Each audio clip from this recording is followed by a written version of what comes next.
ये ड्यूटी बहुत खतरनाक होती है। अब खतरनाक किस किस्म से होती है कि आप नियंत्रण रेखा पर कहीं जा रहे हो और अचानक हो सकता है वहाँ से पाकिस्तानी सैनिक आप पर गोलीबारी शुरू कर दें। हम दोनों लौट रहे थे, अचानक गोलीबारी शुरू हो गई और उसके बाद क्या हुआ कि एक बड़ी सी चट्टान थी, हम दोनों उस चट्टान के नीचे में चले गए और सुबह से समझिए रुक-रुक के शाम तक गोलीबारी चलती रही और हम लोग शाम तक उस चट्टान के नीचे थे। नीरज काफ़ी ज़्यादा सिगरेट पीता था, वो बार-बार सिगरेट निकाल-निकाल के पी रहा। टफ लाइफ़ है वहाँ का, मतलब जो मैदान में, शहर में रहने वाले लोग तो उसकी कल्पना नहीं कर सकते। और वहाँ दूसरी बहुत बड़ी समस्या होती है छुट्टी की। छुट्टी आसानी से नहीं मिलती रहती है। मान लीजिए हो सकता है आपके घर से खबर आई हो कि आपकी माँ बहुत बीमार हैं, आपके बाबूजी बहुत बीमार हैं, लेकिन छुट्टी तब तक नहीं मिलेगी जब तक कि जो पहले से जवान छुट्टी पर गया है वो नहीं लौट के आएगा। इतना ऐसा रोचक रहता है कि सामने में आपको पाकिस्तान की चौकी दिखाई देगी और आप यहाँ बैठे हुए हैं। और क्या वहाँ पर होता है कि राशन की जो सप्लाई होती है, तो भेड़ की बहुत सप्लाई होती है, जिसको वहाँ भेड़ू कहते हैं, शीप। तो जो सैनिक सब होते हैं वो लोग भेड़ का मांस खाते हैं। वहाँ जो लाइन ऑफ कंट्रोल है उस पर जगह ये लगा रहता है जिसको कहते हैं बारूदी सुरंग लगा रहता है। तो वहाँ पर निकलना भी मुश्किल है कि धोखे से भी यदि आपका बारूदी सुरंग पर पैर पड़ गया तो ऐसा रहता है कि प्रेशर से वो विस्फोट हो जाता है। वहाँ पर जो सप्लाई होता है ड्राई राशन का वो भी अद्भुत सप्लाई रहता है। जैसे ज़िंदगी में मैंने पहली बार देखा कि वहाँ अंडा का पाउडर का सप्लाई होता है। अंडा का पाउडर हाँ, वो किस लिए? और मतलब वहाँ पर सीधे जो फ्रेश अंडे नहीं जा सकते हैं, तो डब्बों में अंडे का पाउडर रहता है और उसी पाउडर से वो लोग ऑमलेट बनाते हैं। नमस्कार, आप देख रहे हैं इम्पैक्ट लाइव। मैं हूं आपके साथ करुणा तिवारी। हमने आपको 3 सीरीज दिखाया जिसमें एक आईपीएस अमिताभ दास की अनसुनी और अनकही कहानियां थी, जिसमें हमने पहले सीरीज में आपको दिखाया कि अमरनाथ यात्रा की, दूसरे में दिखाया चुनाव का, जो कश्मीर में चुनाव हुआ था, और आज तीसरे में जानेंगे कि पाकिस्तान में नियंत्रण रेखा पर इनकी ड्यूटी कैसी थी। पहले तो बहुत-बहुत स्वागत है सर आपका। धन्यवाद करुणा, थैंक यू। सर, जो जिस वहाँ पर जो आपकी ड्यूटी पड़ी थी नियंत्रण रेखा पर, कैसी थी? अ, बहुत अच्छा याद दिलाया आपने। देखिए, दर्शकों को मैंने बताया था कि 1996 में मैं ट्रेनिंग के दौरान ही कश्मीर घाटी गया था और वहाँ बहुत मतलब रोमांचक अनुभव हुए। एक तो अमरनाथ यात्रा की कहानी मैं सुना चुका हूँ, कैसे वहाँ बर्फीले तूफ़ान में बहुत मुश्किल से जान बची मेरी। उसके बाद फिर श्रीनगर में मैंने चुनाव ड्यूटी की, वो भी आतंक के साए में बहुत खतरनाक ड्यूटी थी।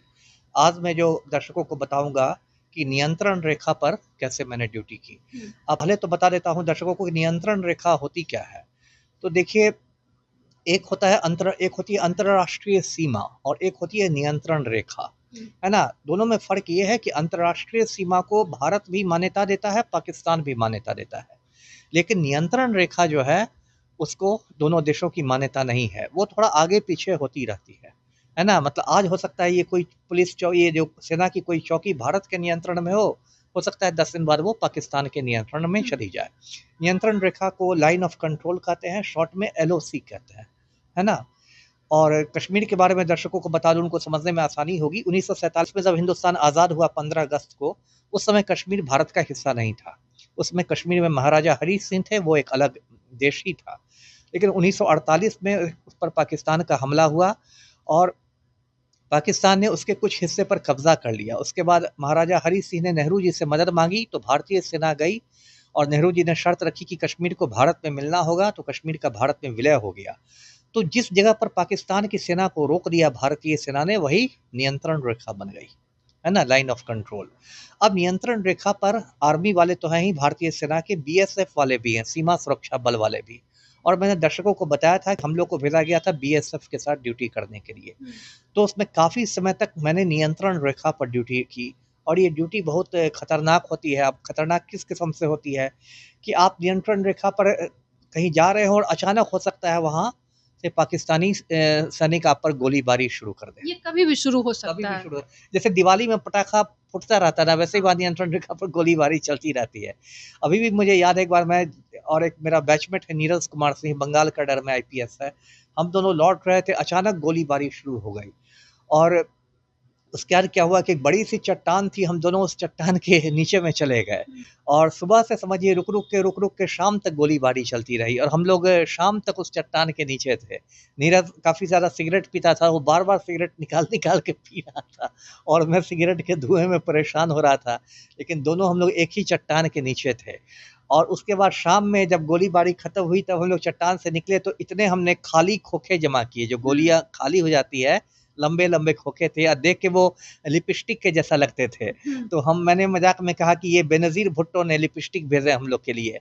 उसे बेनज़ीर भुट्टो पाकिस्तान की प्रधानमंत्री थी। तो हम लोगों ने इतने खाली खोखे इकट्ठे किए और मैंने कहा कि बेनज़ीर भुट्टो के लिपस्टिक है हम लोग के लिए, उसको लिपस्टिक को लेके हम लोग श्रीनगर आए थे।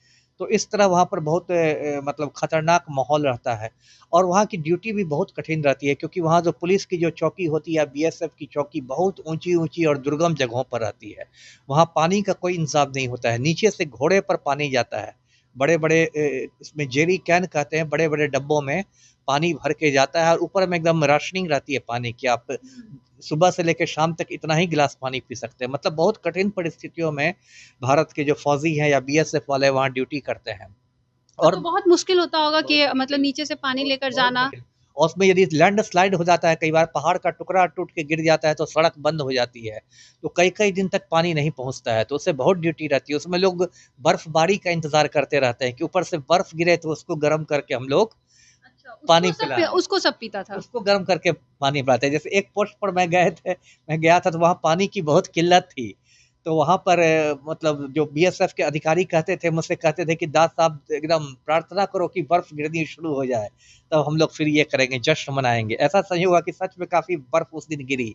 तो फिर वो लोग फावड़ा लेके बर्फ इकट्ठा करते हैं, फिर उसको गर्म करके मतलब उसको पिघलाने से पानी बनता है और लोग पानी पीते हैं। तो बहुत टफ लाइफ है वहाँ का, मतलब जो मैदान में शहर में रहने वाले लोग तो उसकी कल्पना नहीं कर सकते। और वहाँ दूसरी बहुत बड़ी समस्या होती है छुट्टी की। छुट्टी आसानी से नहीं मिलती रहती है। मान लीजिए हो सकता है आपके घर से खबर आई हो कि आपकी माँ बहुत बीमार है, आपके बाबूजी बहुत बीमार हैं, लेकिन छुट्टी तब तक नहीं मिलेगी जब तक कि जो पहले से जवान छुट्टी पर गया है वो नहीं लौट के आएगा, है ना? तो छुट्टी की बहुत दिक्कत रहती है और ये उन लोग के एक फ्रस्ट्रेशन का बहुत कारण रहता है। कुछ जवान मतलब बीएसएफ का नाम उन लोगों ने मज़ाक में रख दिया था, बिना समझे फँसे, है ना? बीएसएफ का मतलब होता है बॉर्डर सिक्योरिटी फोर्स, लेकिन वो लोग बीएसएफ को मज़ाक में कहते थे कि बिना समझे फँसे, कि हम लोग बीएसएफ की नौकरी में आ गए हैं, वो लोग फँस गए हैं। तो ये सब बहुत टफ वहाँ पर ड्यूटी होती है और वहाँ इतना ऐसा रोचक रहता है कि सामने में आपको पाकिस्तान की चौकी दिखाई देगी और आप यहाँ बैठे हुए हैं। और क्या वहाँ पर होता है कि राशन की जो सप्लाई होती है, तो भेड़ की बहुत सप्लाई होती है, जिसको वहाँ भेड़ू कहते हैं, शीप। तो जो सैनिक सब होते हैं वो लोग भेड़ का मांस खाते हैं। तो बहुत बार ऐसा होता है कि हिंदुस्तान की चौकी पर 4-5 भेड़ मान लीजिए है, तो पाकिस्तान वाले सीटी बजा के सारे भेड़ों को अपनी ओर बुला लेते हैं। तो ये सब भी होता है और वहाँ जो लाइन ऑफ कंट्रोल है उस पर जगह ये लगा रहता है, जिसको कहते हैं बारूदी सुरंग लगा रहता है। तो वहाँ पर निकलना भी मुश्किल है कि धोखे से भी यदि आपका बारूदी सुरंग पर पैर पड़ गया तो ऐसा रहता है कि प्रेशर से वो विस्फोट हो जाता है, तो उसमें आप मारे जा सकते हैं। तो ये सब बहुत खतरनाक हम लोगों ने देखा और वहाँ पर जो सप्लाई होता है ड्राई राशन का, वो भी अद्भुत सप्लाई रहता है। जैसे ज़िंदगी में मैंने पहली बार देखा कि वहाँ अंडा का पाउडर का सप्लाई होता है। अंडा का पाउडर, वो किस लिए? और मतलब वहाँ पर सीधे जो फ्रेश अंडे नहीं जा सकते हैं, तो डब्बों में अंडे का पाउडर रहता है और उसी पाउडर से वो लोग ऑमलेट बनाते हैं। एक अलग दुनिया ही है ना? उस पाउडर से ऑमलेट बनाते हैं और इस तरह की बहुत सारी चीज़ें हैं। और 3-4 महीने जो विंटर का महीना होता है ना, उस समय तो वो पूरा बाकी हिंदुस्तान से वो एरिया कट जाता है बर्फ़ की वजह से। जैसे जो नवंबर-दिसंबर वाले महीने होते हैं, इतनी बर्फ़बारी होती है कि सारे रास्ते बर्फ़ से बंद हो जाते हैं और एक तरह से वहाँ लोग एकदम ये हो जाते हैं, फँस जैसे जाते हैं। उस समय सोचिए किसी की यदि तबीयत खराब हो जाए तो उसको कहीं नहीं लाया जा तो सकता है। वहाँ आस-पास में हॉस्पिटल भी है नहीं। उस समय? बहुत होता है, कहीं-कहीं डॉक्टर रहते हैं, लेकिन ऐसा जो प्रॉपर हॉस्पिटल होता है, जैसे बहुत सारे बेड रहते हैं, वेंटिलेटर है, आईसीयू है, ये सब वो सब नहीं रहता है। एक कोई आर्मी का डॉक्टर रहेगा, वो अपना लगा के देखेगा, उसके पास बेसिक चीज़ें रहेंगी, बेसिक दवा रहेगी, सर दर्द, पेट दर्द की दवा, उसके पास आला रहेगा, ब्लड प्रेशर वाला रहेगा, थर्मामीटर रहेगा, लेकिन एकदम बेसिक रहता है, बुनियादी रहता है। तो बहुत मैं ये कह रहा था कि बहुत कठिन परिस्थितियों में वहाँ लोग काम करते हैं।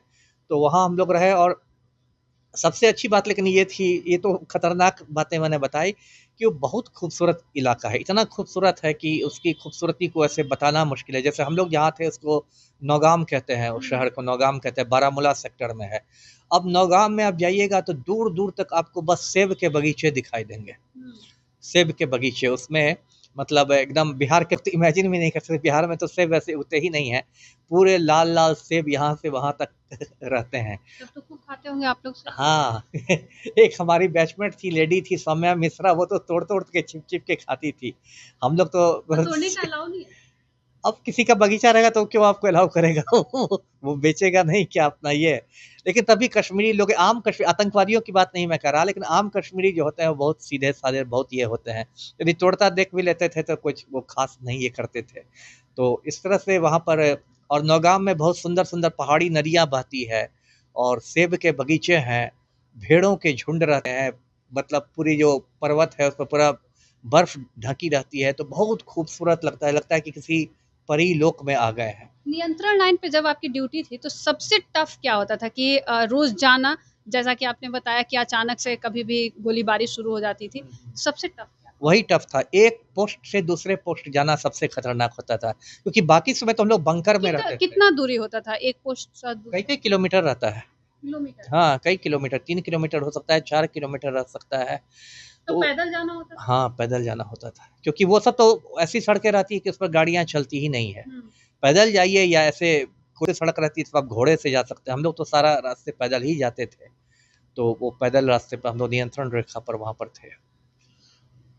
चलिए, देखिए हर जो ड्यूटी पर आप काम करते हैं तो उसकी एक अनकही और अनसुनी कहानियाँ आपके ज़हन में हमेशा ही रहती है। ये जो सर ने लाइन बताया कि हम लोग डेली जाते थे लेकिन सबसे टफ यही होता था कि कभी भी गोलीबारी शुरू हो जाती है। ये जो इनकी अनकही कहानियाँ हैं हमने आप तक पहुँचाई। आपको कैसा लगा? आप भी हमारे साथ कमेंट करके साझा करें। देखते रहें इम्पैक्ट लाइव। धन्यवाद।